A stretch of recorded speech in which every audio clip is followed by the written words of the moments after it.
Olá, turminha! Como vocês estão? Olha, a tia voltou e hoje a nossa aula é de história. Nós vamos começar falando sobre as mulheres lá no tempo das caravelas. Bom, durante a expansão marítima, dificilmente, muito raro, as mulheres irem a bordo. Quem poderia ir na embarcação durante as viagens era a esposa do capitão ou então as escravas. Mas ainda assim, elas contribuíram muito para as viagens, para as grandes navegações. Elas desempenharam papéis importantíssimos. As mulheres que construíam as velas dos navios, elas que preparavam as comidas que iriam nas embarcações. E tinham dois casos também que poderiam até viajar junto. Se fosse padeira, né, para poder cozinhar para os marinheiros, ou se fosse enfermeira, caso alguém se machucasse. Mas só nesses casos que a tia citou. Fora isso, as mulheres eram barradas, tá?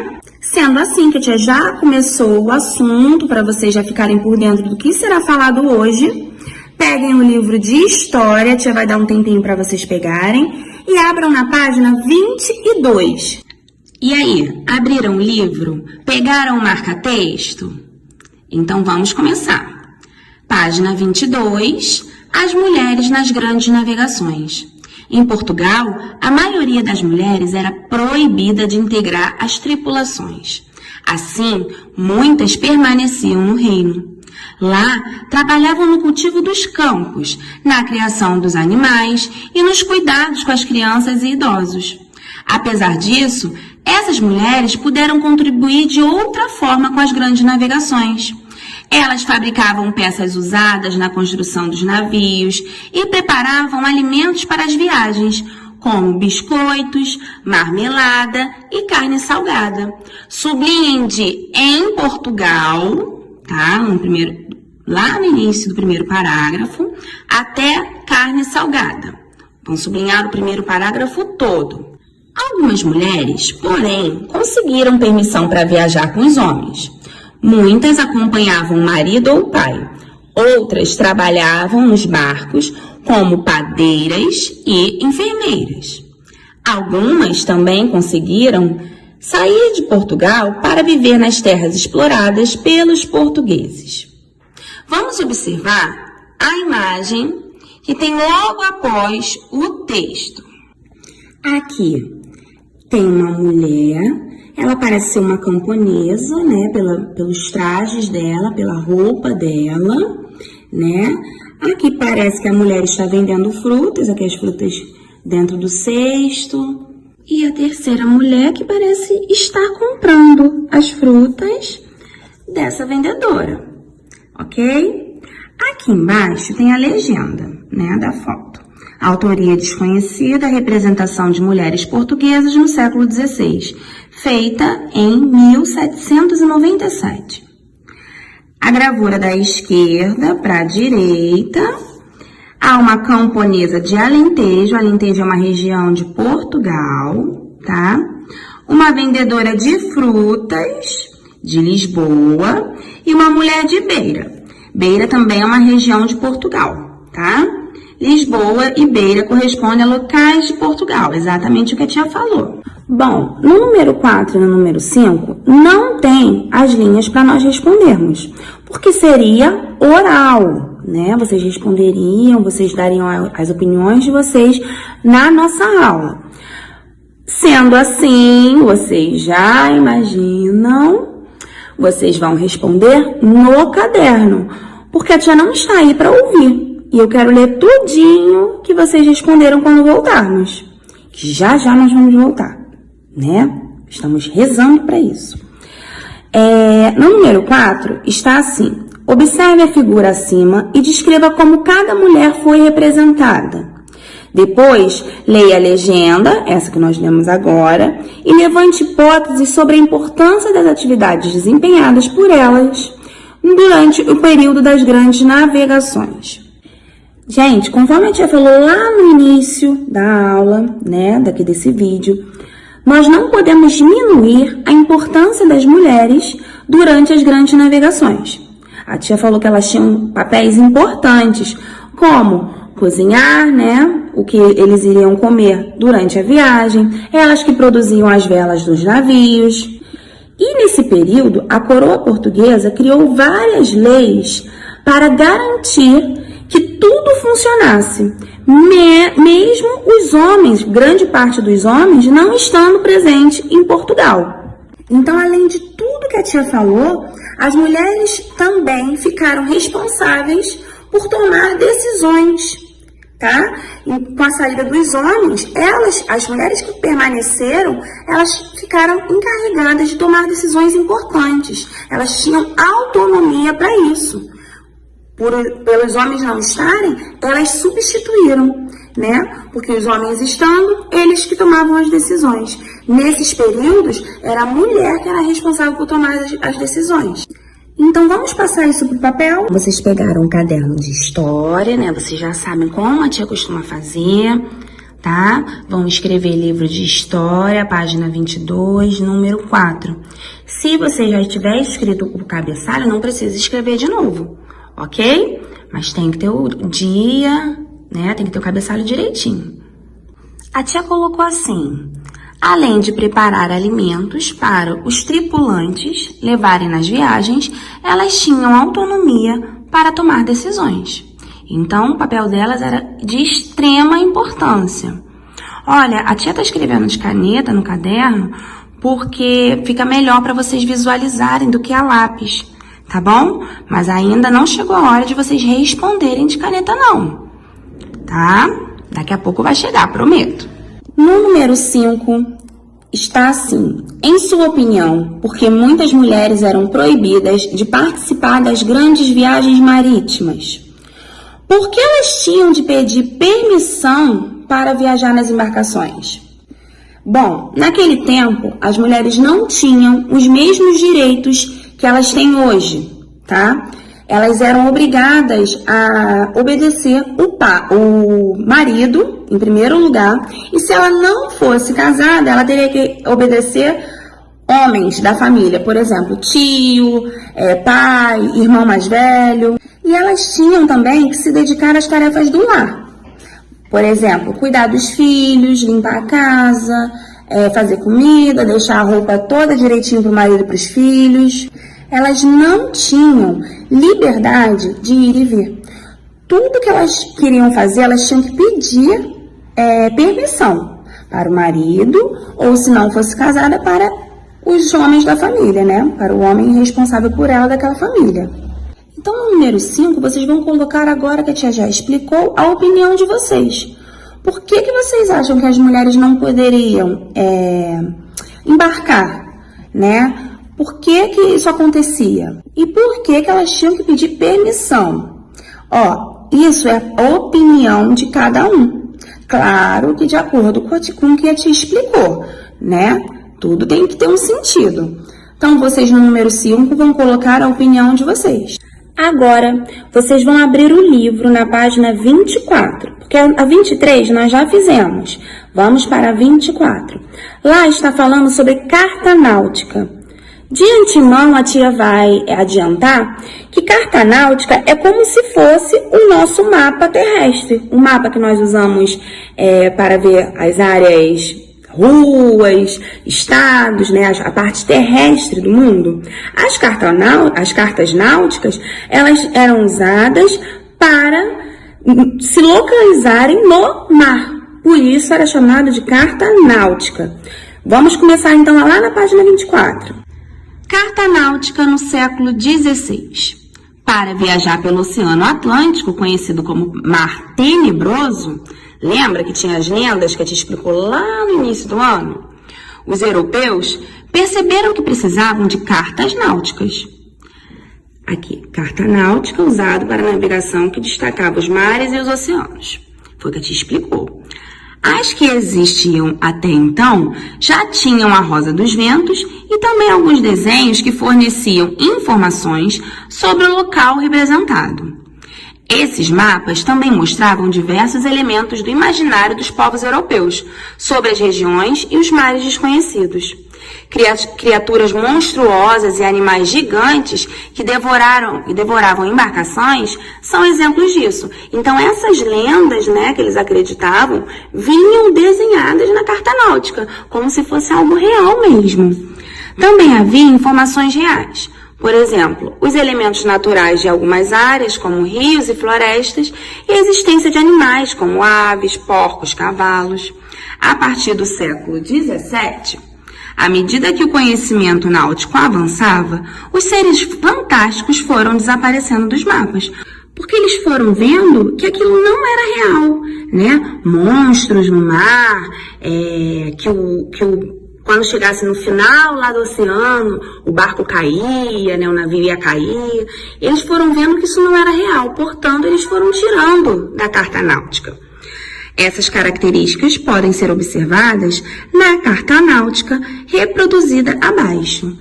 Olha, vamos observar com bastante atenção a carta náutica que está aí. Na legenda está escrito que nesse mapa foram representadas parte da Europa e áreas próximas aos mares do Norte e Báltico. Aí vocês podem perceber, olha aqui, os animais, que eles acreditavam existir no mar, vários animais. Percebam que aqui é como se a serpente estivesse devorando a caravela, que era a lenda que eles acreditavam, tá? Aqui, já tem animais que eles acreditavam existir ali, naquela região, animais não lendários, animais reais mesmo. Vamos então para a página 25. Número 1. Leia a legenda do mapa e responda as questões a seguir. Letra A. Qual é o título do mapa? Olhem lá o mapa. Olhem a legenda do mapa, tá? Qual é a legenda do mapa? Ali vai ter o título. O título do mapa é Carta Marina. Percebam aqui, Olaus Magnus é a pessoa que fez, Carta Marina 1539. O nome, então, do mapa, o título do mapa é Carta Marina. Isso aqui é o nome da pessoa que fez, ok? Na letra B, a tia acabou de falar a resposta. Qual é o nome do autor do mapa? A pessoa que fez o mapa. Muito bem. O autor do mapa é Olaus Magnus. Em que século esse mapa foi produzido? Ai, tia, eu procurei aqui na legenda, não achei o século. Pois é, mas antes do vírus, chegar aqui no Brasil, quando nós estávamos tendo aula ainda presencial, a tia ensinou a ver o século, tá? Vou fazer aqui o exemplo para vocês relembrarem, para quem não lembra, porque eu acredito que muitos devam lembrar. Como a gente vê o século de um ano, tá? Então vamos lá. Tenho aqui o ano de 1539. Tá? Os dois últimos números, quando são diferentes de 00, eu somo mais um nesses dois primeiros, tá? Então, aqui é diferente de 00, porque é o 3 e o 9.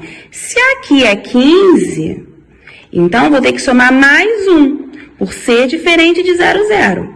Então, o século é 15 mais 1. Qual é o século, então? 16, muito bem. E se fosse 00 aqui, que não é o 3 e o 9. Se fosse o 00 aqui, nós não precisaríamos somar o 1. Seria século 15. Mas como não é 00, 39 é diferente de 00, eu somo mais 1 no 15. Portanto, é o século 16. Número 2. Observe os animais destacados nos detalhes abaixo. Contorne de vermelho os detalhes que representam animais reais. E contorne de azul os detalhes que representam seres imaginários. Lembram que a tia falou que eles imaginavam várias coisas no mar? Que o mar era até conhecido como mar tenebroso? Vocês vão contornar de vermelho o que realmente era real, né? O que realmente existia. E de azul, o que era só da cabecinha deles. Vamos fazer a correção. Os animais que estão na letra C e na letra D, eles eram reais. Eles realmente existiam. Aproximarmos é o lobo, o veado, o porco, tá? Eles realmente existiam. E aqui no A e no B são os que eram imaginários, porque eram seres da imaginação deles, tá? Não era real, como as serpentes, os dragões. Número 3.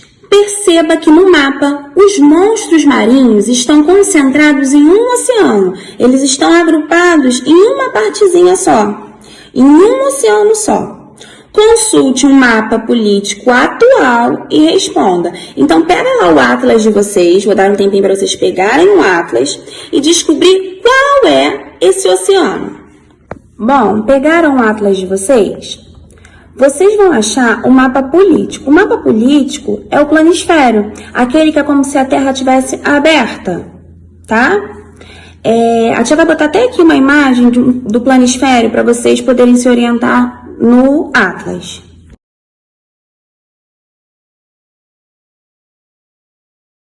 Ah, uma coisinha que a tia esqueceu de avisar. Planisfério, mapa político, mapa mundi, quer dizer a mesma coisa, tá bom? A tia quer que vocês localizem no mapa o Oceano Atlântico. Acharam? Gente, eles acreditavam que existiam monstros, né? Serpentes, dragões, as serpentes devoravam os navios, porque era o mais desconhecido da época. Eles não sabiam se eles iriam conseguir voltar para casa, porque era totalmente desconhecido. Então, essa carta náutica aí está mais ou menos nessa parte, está representando essa parte que tem o Oceano Atlântico. Mas percebam como mudou daquela época, a carta náutica, para o nosso mapa atual, né? Hoje em dia ele está bem mais sofisticado, ele foi mudado devido às novas tecnologias, ok? Então vamos escrever no número 3, o Oceano Atlântico. Até porque era um momento de exploração, né? Eles queriam descobrir novas riquezas, novas terras. Então, eles temiam o Oceano Atlântico, que era o que eles menos conheciam na época. Número 4. Em sua opinião, por que razão os cartógrafos representavam seres imaginários nas cartas náuticas? Cartógrafo é a pessoa responsável pela produção do mapa. Peguem o caderno, por não conter linha aí, por ser uma questão que deveria ser feita oral, nós vamos escrever no caderno porque a tia não está aí com vocês para poder ouvir as respostas. Já havíamos começado, né, a fazer o caderno na aula de hoje por conta de não ter linha nas outras, por exemplo, na página 22, que nós já vimos, só acrescentem página 25, número 4. Responderam por que vocês acham que os cartógrafos colocavam os animais imaginários ali no mapa? Por que eles colocavam? Cada um vai colocar a sua opinião. Conforme a tia já explicou, era um oceano desconhecido. Era uma aventura. E eles, por isso, tinham medo. Medo do que pudesse surgir em uma dessas viagens. Então, para alertar a tripulação, o cartógrafo colocava, né, os possíveis monstros que eles acreditavam existir. Vocês vão responder com a opinião de vocês, tá? Depois disso que a tia explicou. Por isso, eu não vou colocar a resposta, porque está pedindo em sua opinião, tá bom? Vamos para a página seguinte? Na página 26, nós temos uma experiência. Está pedindo para formar um grupo com 3 colegas. Vocês vão fazer uma bússola e ver como ela funciona. Com a orientação do professor, sigam as etapas abaixo. A tia não tem como formar um grupo com 3 colegas, né? Nós estamos vivendo esse momento de pandemia, de isolamento, não temos como fazer isso. Então, a tia seguiu exatamente as etapas que estão aqui. Vou colocar o vídeo para vocês, tá? Da experiência, para nós conseguirmos responder essas 2 perguntinhas aqui. Para qual direção aponta a agulha magnetizada? E letra B, ao ser movimentada, ela muda de direção? Então, isso tudo vai estar respondido na experiência que nós vamos ver agora. Nossa experiência da página 26. Peguei um prato, coloquei os pontos cardeais norte, sul, leste e oeste. E aqui está a nossa bússola. Vamos ver em que direção a nossa bússola vai seguir, tá? Lembrando que a agulha foi magnetizada.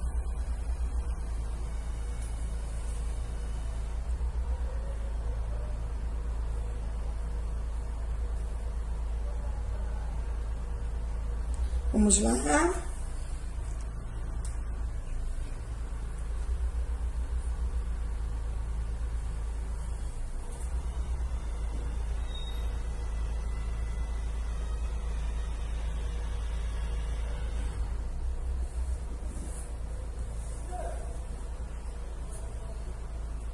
Muito bem. Ela apontou para que direção? Para o norte. Então, a nossa bússola apontou para a direção qual? Ó, qual direção que ela apontou? Norte. Muito bem. Página 27.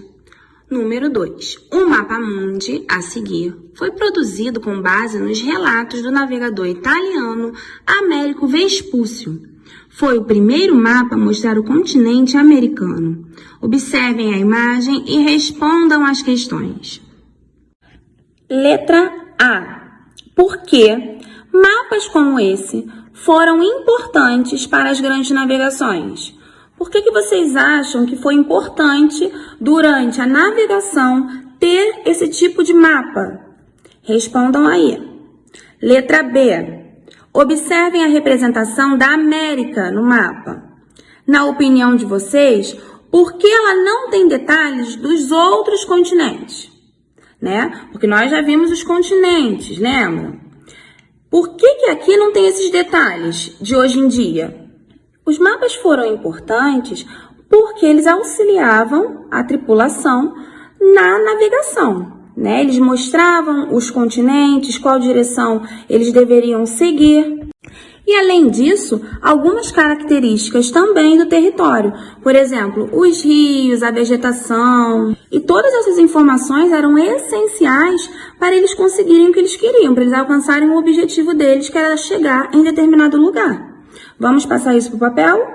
Vamos ver se vocês responderam de acordo com o que a tia acabou de explicar?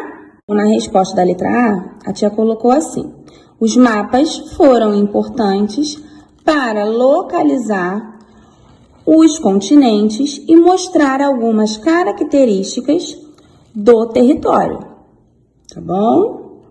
Letra B, conforme a tia já leu, está perguntando por que não tem no mapa os detalhes dos outros continentes.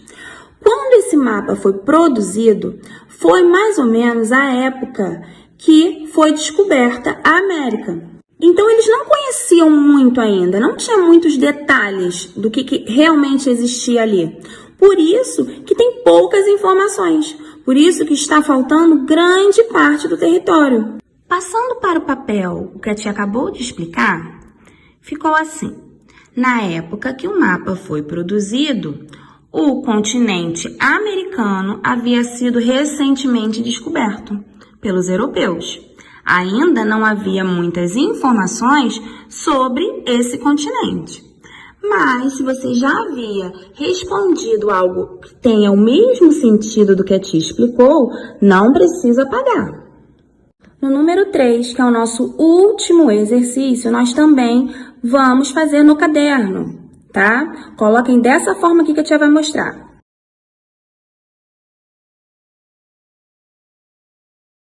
Número 3. Na época das grandes navegações, era comum as crianças trabalharem.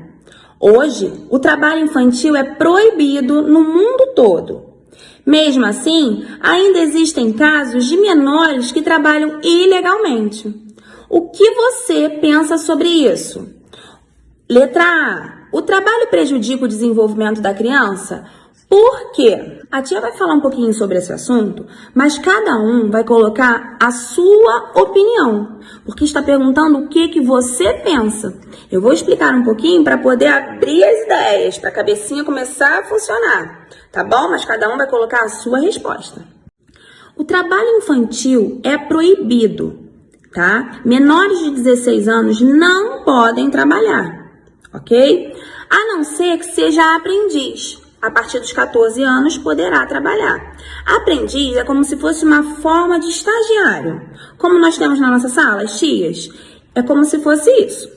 E mesmo assim, vou dar o exemplo da tia lá da sala, das tias, elas têm direitos, têm um horário para cumprir, que não pode ultrapassar, elas têm um horário de se alimentar, tem várias regras para que elas possam fazer o estágio. Tá? Não é como era antigamente, que era um trabalho muito maçante, que as crianças ficavam várias horas trabalhando sem se alimentar, em condições de higiene precárias. Não é assim que funciona hoje em dia, para os aprendizes que têm que ser maiores que 14 anos.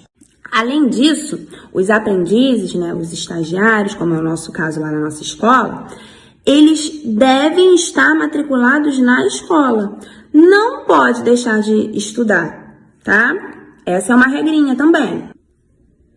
Não pode ser um trabalho perigoso que prejudique a saúde, tá? Desses aprendizes. Não pode ser um trabalho noturno que acontece à noite. Então, estão vendo quantas regrinhas tem para os menores, né, poderem trabalhar a partir de 14 anos? Até pode, mas tem que respeitar todas essas regrinhas. Então, respondam a letra A. Na letra B, que direitos das crianças que trabalham estão sendo desrespeitados? Bom, o Estatuto da Criança e do Adolescente, ele assegura que os direitos da criança sejam respeitados. Que direitos são esses? A alimentação, a cultura. Quando as crianças trabalham, eu quero saber quais desses direitos não estão sendo respeitados. Por exemplo, o lazer, porque muitas vezes a criança deixa de ter um lazer porque ela tem que trabalhar. A cultura, porque muitas crianças deixam de estudar para trabalhar. Então, na letra B, são esses exemplos que vocês podem citar. A tia não vai colocar aqui a resposta porque está perguntando o que você pensa sobre isso. A tia explicou para vocês terem uma base para colocar a cabecinha para funcionar. Tá bom? E depois disso vocês vão responder a letra A e a letra B. Olha, finalizamos aqui a nossa aula de hoje, de História. A tia queria mais uma vez dizer para vocês que eu estou gravando assim, pertinho, né? Eu acredito que esteja até ruim para vocês a imagem, eu fico muito perto de vocês por conta do áudio, tá? Que estava um pouquinho baixo, então agora a tia tá vendo uma maneira de tentar melhorar isso, tá? Peço desculpas se a imagem não está de acordo, se o áudio ainda está um pouquinho baixo. Só peço que me informem para que eu possa melhorar para vocês, tá bom? Um grande beijo. Muito obrigada pela atenção.